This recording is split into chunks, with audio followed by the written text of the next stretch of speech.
Springboks and Pumas in round 2 of the Rugby Championship 2021. 29 points to 10 is the final score.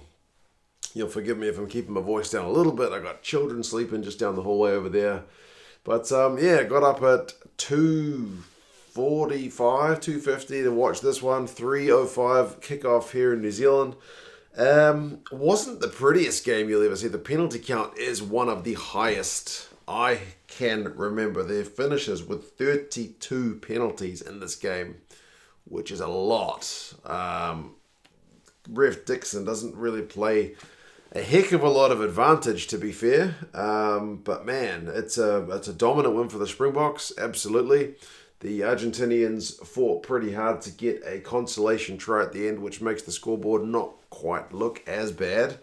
But I would say the Springboks will be pretty disappointed not to walk away from this one with a bonus point, because they absolutely should have. They absolutely should have got a bonus point for this one. But anyway, we'll go through some of the key events of the game, some of the stats, key points. You guys can let me know your thoughts on how the game went.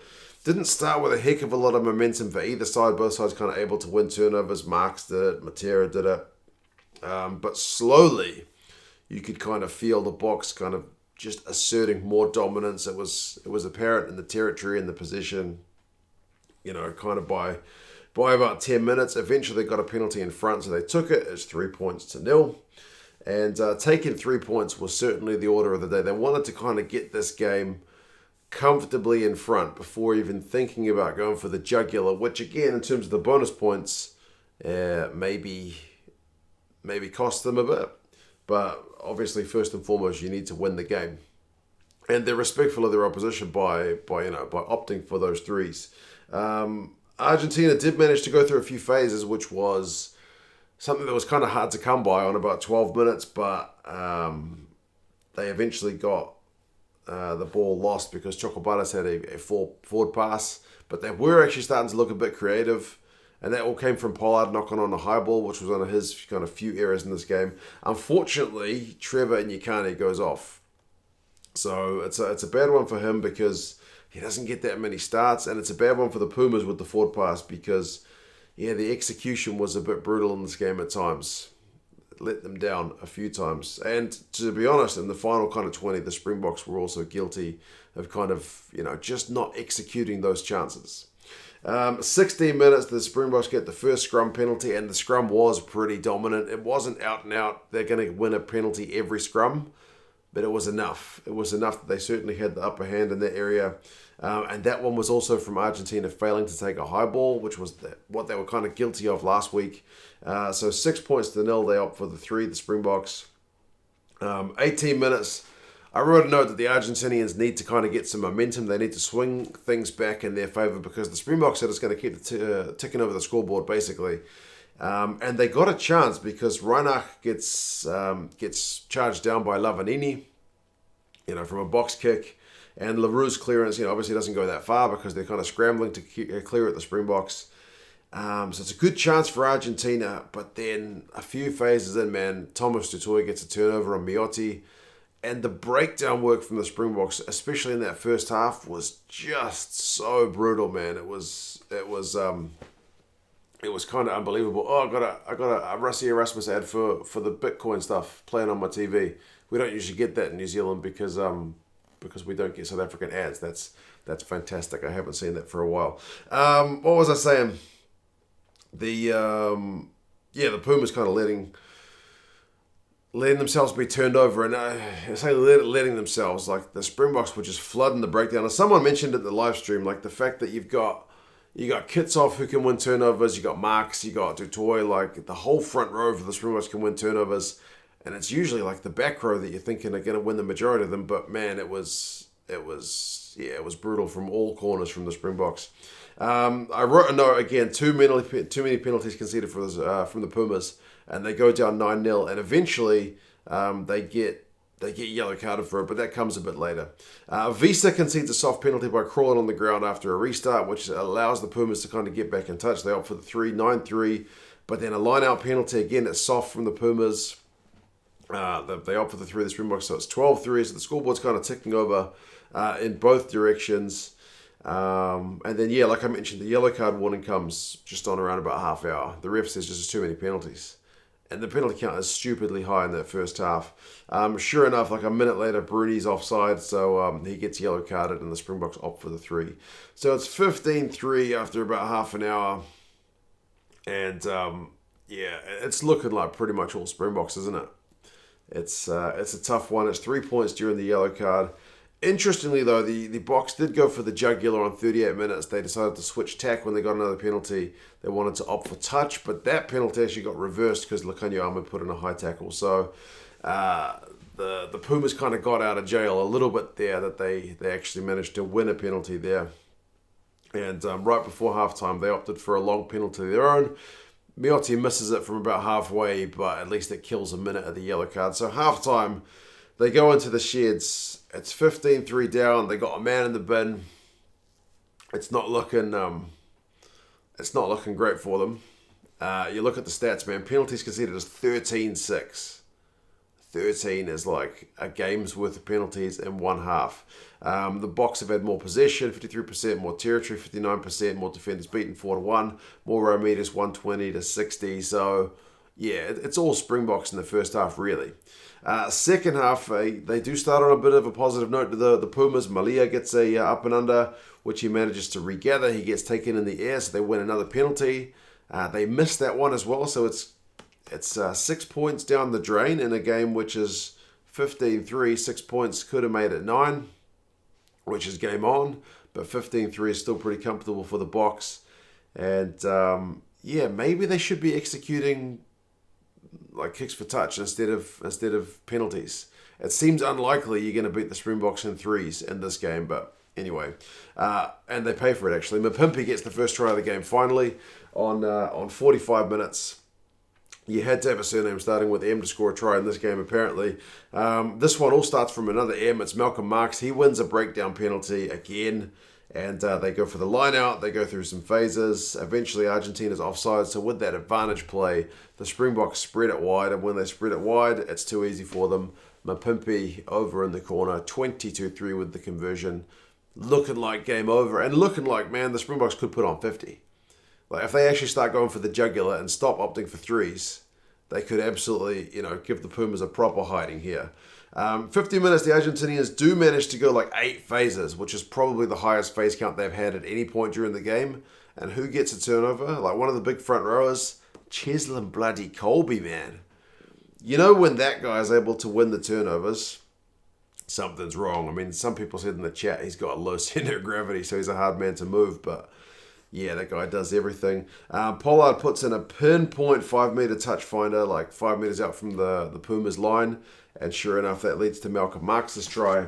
They're not stopping that maul from that range. 51 minutes, and it's 29-3. But that's like 51 minutes, man. So you're looking at 53 minutes with the conversion.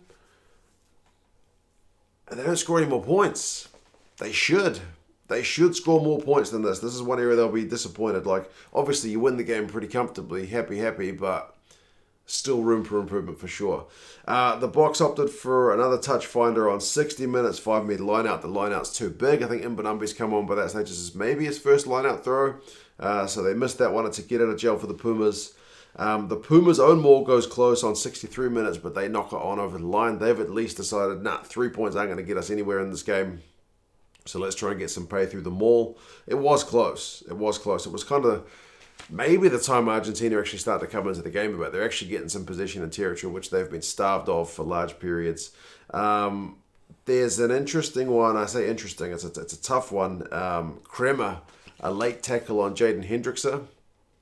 And Hendrickson has to go off on a stretcher, man. He initially tried to get up, but he's not a well man. So unfortunate for him in his second game. Colby has to go into scrum half because there's no other scrum half because Reinach's already gone off. And it's the game kind of just peters out. The Springboks do have chances. 77 minutes, they're chasing the bonus point, 5-meter line out. They can't win the line out again. And then 79 minutes, Pollard misses touch. So, yeah, man, they had plenty of opportunities to get that bonus point, even though from about the hour mark, the Pumas really kind of upped it a gear. But either that or the Springboks took the foot off the gas. Maybe a bit of both. And 81 minutes, the Pumas look to have gone over the line, but they throw the ball to Lekanyo Arm for some reason. It's maybe he called for it. I don't know. If he did, it was a genius play. Lavanini's frustrated. He puts a late tackle in on Pollard. He gets yellow carded. But the game keeps going. The Springboks are still chasing the bonus point. The Pumas want to get a try. It ends up being the latter because the South Africans concede a penalty. The Pumas guys maul it. The ball doesn't really get anywhere. It's sacked pretty quickly, but eventually, like a phase or two later, Matera goes over for the consolation try. It's 14-on-14 because Hendrickson's off, but the Pumas have been yellow carded. So it's 14-on-14 and 29-10. So no bonus point for the Springboks, as I mentioned, is pretty disappointing. The penalty count of 21-11 for this, the Pumas conceding 21 is also pretty disappointing. That makes it a hard watch, man, because like it's just penalties, there's stoppages all the time, just so many stoppages. It was pretty painful. The run meters finishes 314 to 298, actually in favor of the Pumas. They were down pretty badly at halftime in that regard, but defenders beaten as the Springboks 18-8. Clean breaks is 3-2, so not a lot in the way of clean breaks. Both sides defensively pretty sound. Like the Pumas tackle 85%, make 103 tackles. The Springboks 94%, 144 tackles. Defensive shift as kind of per usual. We expect that. Both sides kind of meters per carry rate was pretty low. Like less than 4 meters, 3 point something each. So definitely a game where the defenses were able to kind of get on top. Penalties were the order of the day, able to win breakdown penalties. A lot of kicking from Pollard, more kicking than Reinach. It's a shift that we tend to see when de Klerk doesn't play, that there's more kicking off 10. But interestingly, the opposite was true for the Pumas. When Miotti plays, there was more kicking off 9. So it's an interesting kind of switch. When Sanchez plays, we see a lot of ball going through Sanchez with his boot. Individuals, I don't think Pollard had one run. I don't think he had any carries, which is strange because the guy's like an extra loose forward at times, man. He's a big unit. He can be at least an extra 12. Yeah, it's something, just a tactical thing. They opt for the boot. Dale ended, though, as 5 defenders beaten, 31 run meters. Visa was kept a lot more quiet. You'd have to say they didn't kick him the ball, which was probably pretty smart. Diaka gets man of the match, 14 out of 14 tackles, so a big shift from him. Gonzalez, when he comes on, has 40 run meters and beats a defender, so a pretty decent shift and an effort where they kind of weren't able to get a lot of go-forward ball, but Gonzalez and Sanchez seem to come on and make a difference. Miotti, he still needs more minutes, but this was not the game for him. Lavanini kept his discipline right until the end, but 13 out of 14 tackles for him.